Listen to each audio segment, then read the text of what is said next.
दोस्तों एक बार फिर से स्वागत है आपका प्रजापति न्यूज में। शिया और सुन्नी इस्लाम धर्म की दो ऐसी शाखाएं जो हमेशा से एक दूसरे के दुश्मन रही हैं। इनका दीन धर्म एक है, लेकिन इसके बावजूद इनमें इतनी कड़वाहट क्यों है? क्यों एक ही अल्लाह को मानने वाले दो समुदाय एक दूसरे के कट्टर विरोधी हैं? जब इनका तीर्थ स्थान एक है तो फिर इनमें अंतर क्या है? आज की इस वीडियो में मैं यानी आपका दोस्त विशाल प्रजापति आपको यही बताने वाला हूँ। बस मेरे साथ वीडियो में बने रहना। लेकिन हाँ, वीडियो शुरू करने से पहले एक छोटी सी रिक्वेस्ट है। वीडियो के नीचे रेड कलर का सब्सक्राइब बटन दिख रहा होगा, उस पर क्लिक करके सब्सक्राइब कर लें और साइड में बेल आइकॉन भी दिख रहा होगा, उस पर भी क्लिक कर लें ताकि आपको वीडियो मिले सबसे पहले। दोस्तों, शिया और सुन्नी काफी हद तक एक जैसे ही हैं। दोनों ही इस्लाम धर्म को मानते हैं, लेकिन एक दूसरे को फूटी आंख नहीं सुहाते। पर आखिर ये कब से हुआ? आखिर कब से मुसलमान दो गुटों में बंट गए? दोस्तों, उर्दू कैलेंडर का जिलहिजा महीना उर्दू कैलेंडर का आखिरी महीना होता है। यह महीना मुस्लिम समुदाय के लिए बहुत ही ज्यादा खास होता है, क्योंकि इसी महीने को हज का महीना भी कहा जाता है, जहां दुनिया भर के मुसलमान इस महीने की 8वीं से लेकर 12वीं तारीख तक हज की रस्मों को अदा करते हैं। हज की यात्रा करना हर मुसलमान की सबसे बड़ी ख्वाहिशों में से एक है। इसी महीने की 10वीं तारीख को ईद उल अजहा यानी बकरा ईद मनाई जाती है, जिसे इस्लाम धर्म में बहुत ही खास माना जाता है। और ये सारी चीजें शिया और सुन्नी दोनों के लिए ही एक हैं। लेकिन फिर भी हम इन दोनों में बहुत बड़ा अंतर समझते हैं, जिसे जानने के लिए हमें इस्लाम धर्म के इतिहास को खंगालना पड़ेगा।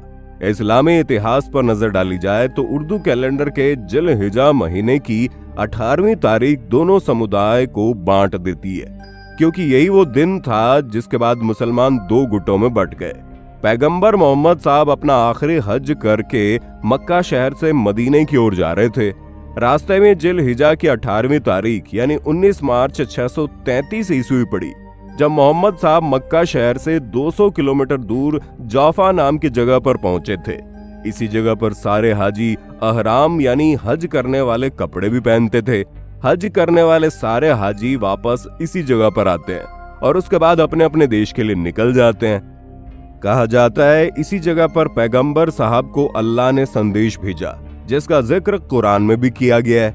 कुरान की 5वीं सूरा के 67वीं आयत में उस संदेश के बारे में लिखा गया है, जिसका मतलब है, ए रसूल, इस संदेश को पहुंचा दीजिए कि आपके परवरदिगार की तरफ से आप पर नाजिल हो चुका है, यानी कि आपको बताया जा चुका है। इस आयत के नाजिल होने के बाद पैगंबर मोहम्मद साहब ने सभी हाजियों को जौफा से 3 किलोमीटर दूर गदीर नाम के मैदान में रुकने का आदेश दे दिया। मोहम्मद साहब ने उन लोगों को भी वापस बुलवाया जो लोग आगे जा चुके थे, और उन लोगों का इंतजार भी किया जो पीछे रह गए थे। तपती गर्मी और तेज धूप के आलम में भी लोग मोहम्मद साहब का आदेश पाकर ठहरे रहे। इस दौरान सीढ़ी नुमा ऊंचा मंच भी बनाया गया। कहा जाता है इसी मंच से पैगंबर मोहम्मद साहब ने अपने दामाद हजरत अली को गोद में उठाया और कहा, जिस जिसका मैं मौला हूँ उसके ये अली मौला है। यहाँ तक कि जो कहानी है उसमें दोनों समुदायों का एक ही मत है, जहाँ दोनों का ये कहना है कि हाँ, ये घटना हुई थी। लेकिन दोनों समुदायों के बीच मतभेदों की जड़ भी यहीं से जारी हुई है। जहाँ इस ऐलान में मौला शब्द का इस्तेमाल किया गया, क्योंकि इसी शब्द को लेकर दोनों समुदाय एक दूसरे से भिड़ गए हैं। मुसलमानों का एक धड़ मानता है कि मौला शब्द का मतलब उत्तराधिकार है, जबकि दूसरा धड़ ऐसा नहीं मानता। इस घटना के बाद मोहम्मद साहब 3 दिनों तक इस मैदान पर रुके रहे। तमाम हाजी मोहम्मद साहब से मुलाकात करते रहे थे। उस वक्त कुछ लोगों का ये कहना था कि मोहम्मद साहब को उनके उत्तराधिकारी का ऐलान करने के लिए मुबारकबाद दी जा रही है। वहीं कुछ मुसलमानों का ये मानना है कि लोग मोहम्मद साहब को हज की मुबारकबाद दे रहे थे।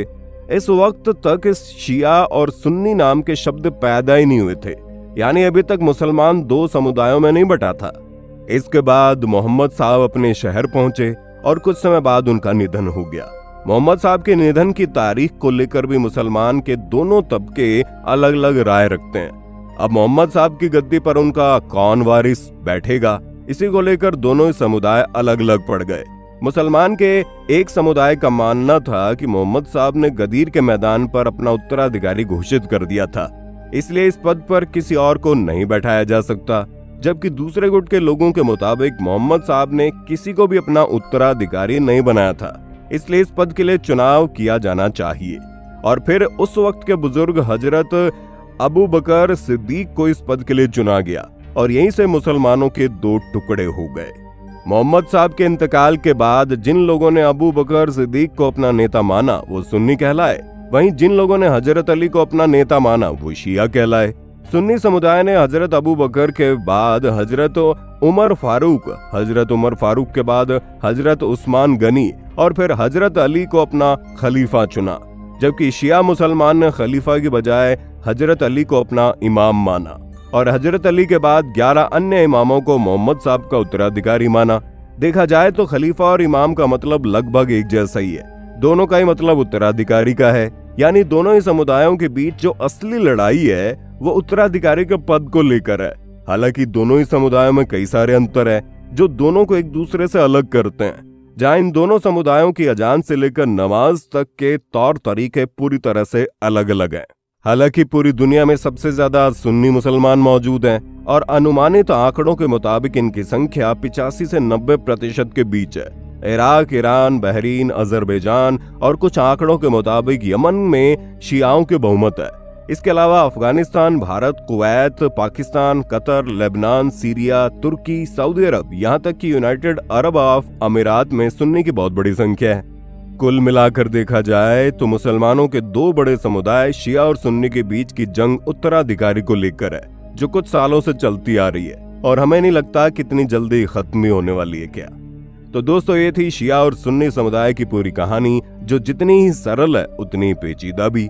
बाकी आपका इस विषय में क्या कहना है कमेंट में बताइए, और इसी तरह की वीडियोस को देखते रहने के लिए हमारे चैनल को लाइक, शेयर और सब्सक्राइब करना ना भूलें। और हाँ, हम फिर मिलेंगे नई वीडियो में, तब तक के लिए जय हिंद, जय भारत। दोस्तों, आपकी स्क्रीन पे 2 और वीडियोस दिख रही हैं, जिसे देखने के लिए आप इस स्क्रीन पर क्लिक करें। दोनों देखिएगा, बहुत अच्छी वीडियो बनी है।